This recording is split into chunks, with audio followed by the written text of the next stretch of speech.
نحمده ونستعينه ونستغفره ونؤمن به ونتوكل عليه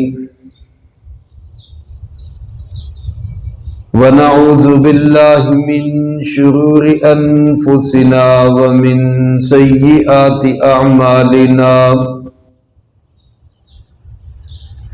من يهده الله فلا مضل له ومن يضلله فلا هادي له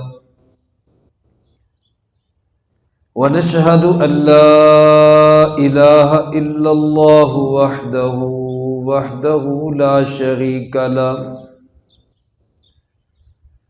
ونشهد أن سيدنا وسندنا وحبيبنا وحبيب ربنا وكريمنا وشفيعنا ومولانا محمد صلى الله تعالى عليه وعلى آله وأصحابه وسلم تسليما كثيرا كثيرا أما بعد فأعوذ بالله من الشيطان الرجيم بسم الله الرحمن الرحيم والذين تبوأوا الدار والإيمان من قبل يحبون من هاجر إليهم وقال رسول الله صلى الله عليه وسلم من استطاع منكم أن يموت بالمدينة فليفعل فإني أشفع لمن يموت به أو كما قال عليه الصلاة والسلام وقال رسول الله صلى الله عليه وسلم أحد جبل يحبنا ونحبه أو كما قال عليه الصلاة والسلام صدق الله مولانا العظيم وصدق رسوله النبي الكريم ونحن على ذلك لمن الشاهدين والشاكرين والحمد لله رب العالمين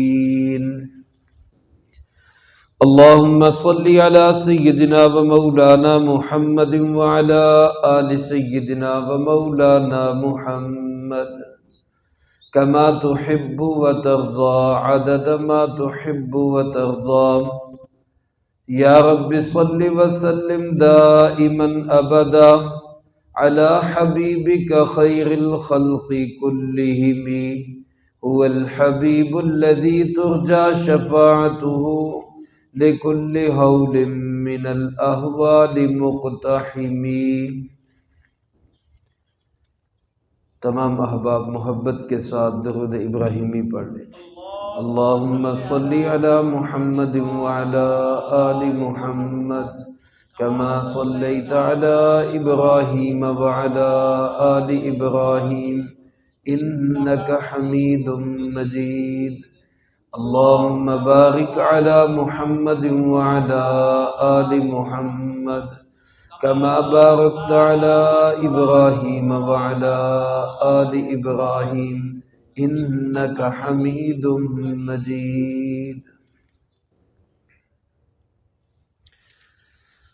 حضرات محترم گرامی قدر سامعین، واجب الاحترام معزز بزرگوں، دوستوں، بھائیوں، عزیز طلبہ، پوری کائنات میں ہر چیز اللہ تعالیٰ کی مخلوق ہے اور اللہ رب العالمین جب چاہے جیسا چاہے کرنے پہ قادر ہے. اس زمین میں جتنی چیزیں اس نے بنائی، اسی نے بعض چیزوں کو بعض چیزوں پر فضیلت بھی دی ہے. 12 مہینے بنائے تو رمضان کے مہینوں کو سارے مہینوں پر فضیلت عطا کر دی.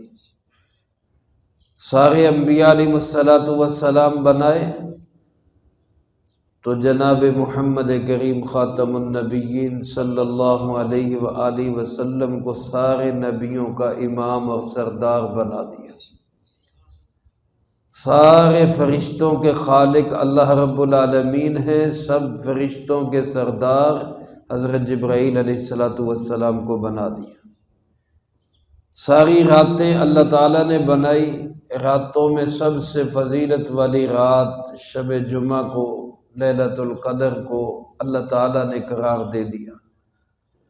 میرے محترم دوستو، زمین کے سارے شہر بنائے بھی کس نے؟ اللہ تعالیٰ نے۔ اور ان شہروں میں سب سے زیادہ فضیلت شہر مکہ کو عطا کرنے والا بھی کون ہے؟ اللہ رب العالمین۔ ساری کی ساری مسجدیں اللہ کے گھر ہیں، ہر مسجد پاک جگہ، فضیلت والی جگہ، اللہ کا گھر، محبوب جگہ ہے۔ ان مسجدوں میں سب سے افضل اللہ تعالیٰ نے 3 مسجدوں کو قرار دیا ہے، مسجد حرام، مسجد نبوی علی صاحب الصلاۃ والسلام اور مسجد اقصی۔ میرے محترم دوستو، عزیز ساتھیو، جس طرح بعض چیزوں کی، بعض مخلوقات کی، بعض انسانوں کی، بعض فرشتوں کی، بعض پر فضیلت ہے، اسی طرح بعض شہروں کی بھی شہروں پر فضیلت ہے۔ مکہ مکرمہ بڑی عظمتوں والا شہر ہے، جس کی قسمیں اللہ تعالیٰ نے قرآن کریم میں اٹھائی، لا اقسم بہذا البلد وانت حل بہذا البلد۔ اسی طرح مدینہ منورہ بھی بڑی عظمتوں والا شہر ہے، اس کو بھی اللہ تعالیٰ نے بڑی فضیلت عطا فرمائی۔ اگر مکہ مکرمہ پیارے آقا جناب محمد کریم صلی اللہ علیہ وسلم کا مولد اور مسکن ہے، جہاں آپ کی ولادت ہوئی ہے، جہاں آپ کا بچپن، لڑکپن، جوانی اور 40 سال زندگی کے گزرے ہیں، تو مدینہ منورہ آپ صلی اللہ علیہ وسلم کا دارالہجرت ہے، جہاں آپ کی زندگی کے آخری 10 سال گزرے اور جہاں آج تک آپ آرام فرما ہیں۔ میرے محترم دوستو، آج کے اس نشست میں مدینہ منورہ کی فضیلت اور اہمیت کے متعلق چند ایک گزارشات پیش کروں گا، اللہ پاک سے اس دعا کے ساتھ کہ اللہ مجھے آپ کو سب کو مدینہ منورہ سے کامل محبت نصیب فرمائے۔ مدینہ منورہ شہر محبت ہے، شہر عقیدت ہے۔ اللہ رب العالمین کا محبوب جہاں آرام فرما ہو، اس شہر کی عظمتوں کے کیا ہی کہنے۔ اللہ بار بار ادب کے ساتھ ہمیں وہاں کی حاضری نصیب فرمائے۔ رسول اللہ صلی اللہ علیہ وسلم جب مدینہ منورہ تشریف لائے تو علماء نے لکھا ہے اس کا پہلا نام یثرب تھا۔ آپ صلی اللہ علیہ وسلم نے اس مدینہ کو مدینہ طیبہ اور مدینہ منورہ قرار دیا۔ یہاں پر آب و ہوا اچھی نہیں تھی، بیماری عام تھی۔ عام طور پر یہ مشہور تھا مدینہ منورہ کی آب و ہوا باہر سے آنے والوں کو راس نہیں آتی اور وہ بیمار ہو جاتے ہیں۔ سرکار دو عالم صلی اللہ علیہ وسلم تشریف لائے، آپ نے دعا کی، یا اللہ یہاں کی بیماری کو جحفہ میں بھیج دے اور یہاں کے رہنے والوں کو برکتیں عطا فرما دے۔ صحابہ فرماتے جب پہلا پھل آتا تو ہم اس پہلے پھل کو حضور صلی اللہ علیہ وسلم کی خدمت میں پیش کیا کرتے۔ آپ علیہ الصلوۃ والسلام اس پھل کو لے کر دعا کرتے کہ اللہ ہمارے اس شہر کے پھلوں میں برکت عطا فرما، اللہ ہمارے اس شہر کے وزن کے پیمانوں میں، سا میں، مد میں برکت عطا فرما، اور اے اللہ اس شہر کے رہنے والوں کو برکتیں عطا فرما۔ اور پھر آپ صلی اللہ علیہ وسلم نے اللہ سے دعا کرتے ہوئے فرمایا کہ اللہ، ابراہیم علیہ السلام بھی تیرے بندے اور تیرے خلیل تھے، انہوں نے مکہ مکرمہ کے لیے ایک دعا کی کہ اللہ اس کو شہر حرم بنا دے۔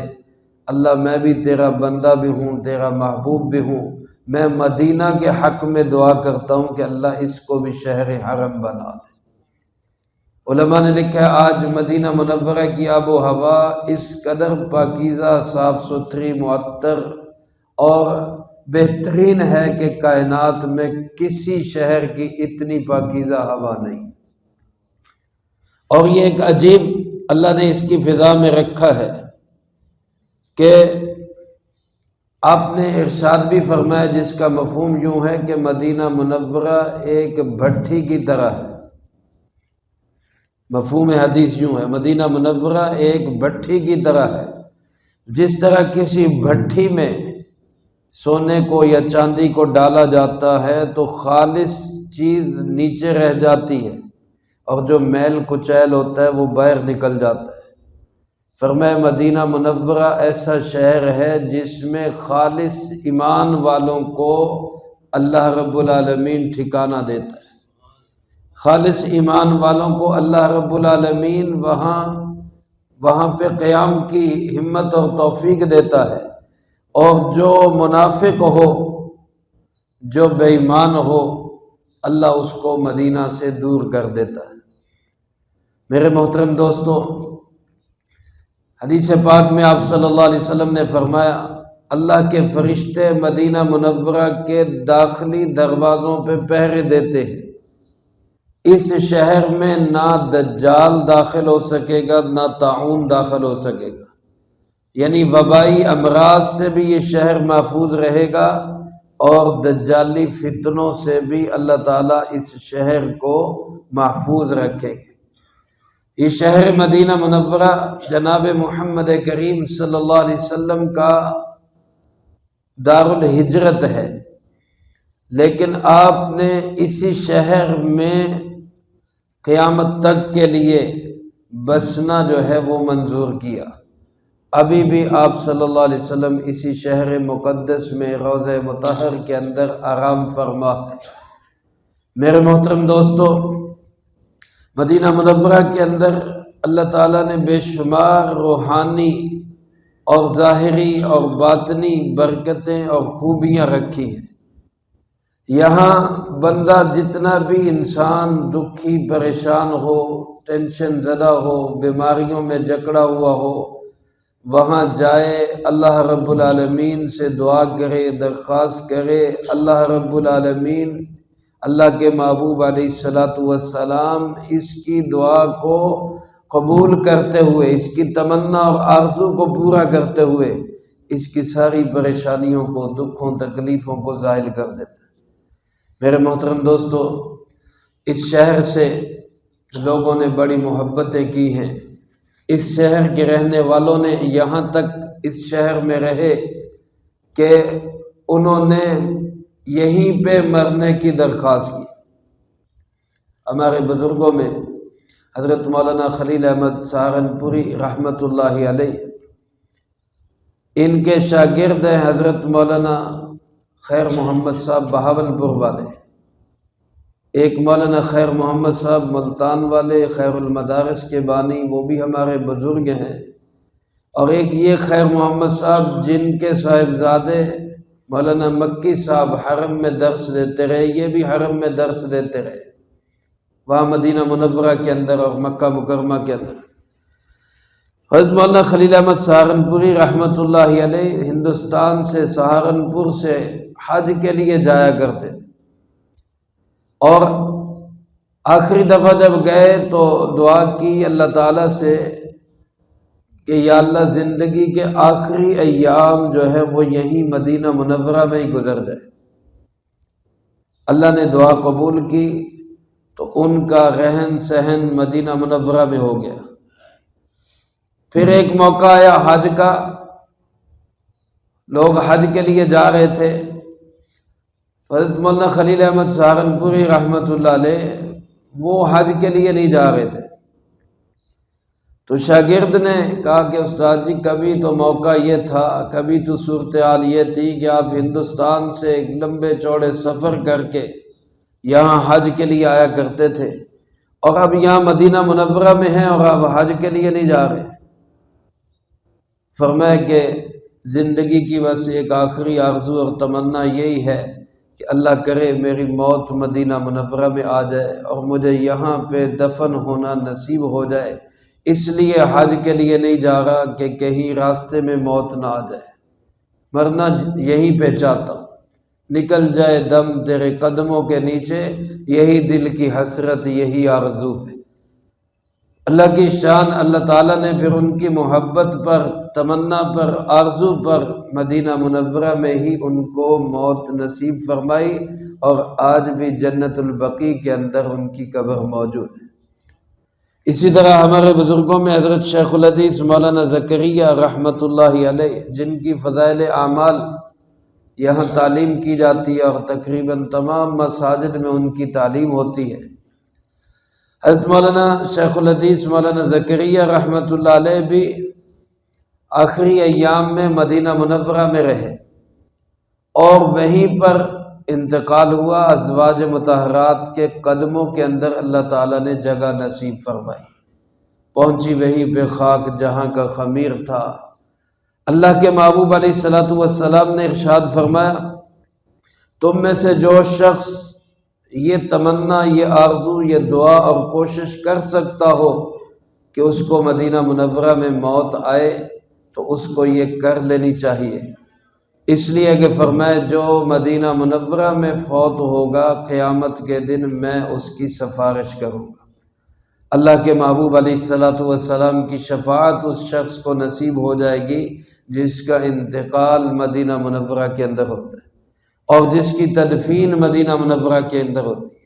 اللہ کے محبوب علیہ الصلوۃ والسلام نے فرمایا، جو میری قبر پہ حاضری کا ارادہ کر کے، میرے شہر کی حاضری کا ارادہ کر کے، یعنی صرف اس ارادے سے اور کوئی مقصد نہیں کہ میں حضور نبی کریم صلی اللہ علیہ وسلم کی مسجد میں جانا چاہتا ہوں، آپ کی بارگاہ میں سلام پیش کرنا چاہتا ہوں، صرف اسی نیت سے وہ میرے شہر میں آتا ہے، آپ نے فرمایا کہ اجر و ثواب کے لحاظ سے ایسے ہے جیسے خود میری زندگی میں اس نے میری زیارت کر لی۔